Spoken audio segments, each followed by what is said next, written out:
He's going to come in with a little bit of a warden walk to kind of set that funnel, and then he's going to have a siege barracks, which we've been seeing a lot of hog riders coming out of the siege barracks. If you time it right, the hogs with the royal champion can do some nice work, but we saw problems if the defending clan castle is not pulled by that charge in.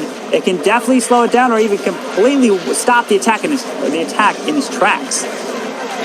Olm is your attacker now for Aphelion Esports. He was bragging before the match began, saying that he can 3-star bases blindfolded. So that really goes to show his confidence level in this hit. He plans really well and executes it to the best of his ability, using Super Witches to bolster this hit over on the left side corner, going straight for the Town Hall early on.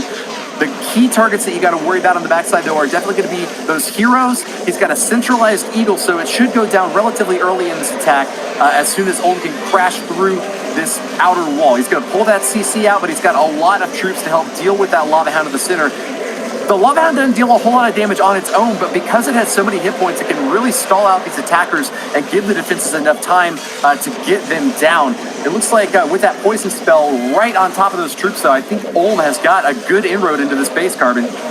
Yeah, it's looking really solid here with the Queen moving into the core of this base. With the Grand Warden, with those Super Witches going down, that is a multi-target Inferno on the backside. Pops that Queen ability.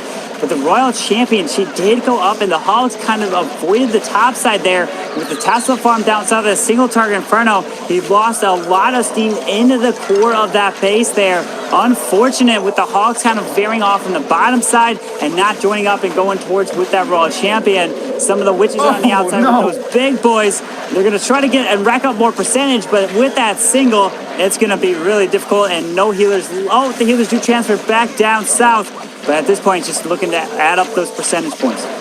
Yeah, that one Super Witch wandering to the top side pulled the healers off of her, but she didn't have any tanking out in front to protect her from that scatter shot. Got taken down, and even though the healers are going to swap back to the original Super Witches down the bottom side corner, I don't think that's going to be enough firepower to finish off the rest of this base. 39 seconds left and still a quarter of the base untouched. Olm is finally making his way over here onto this right side corner, dealing as much damage as he can. Without any 3-stars this war so far, it is a lead for resistance by 10% on that overall damage. So Olm is doing his best to catch up now, and he'll need a little bit more. I think he's actually past the point now where Aphelion will pull ahead in the overall damage with this 86% that he's got.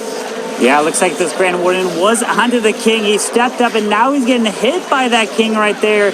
And it looks like it's just going to wrap up right with that 86% 2-star for Aphelion Esports. Going to put them in the lead on percentage. It's all tied up on stars.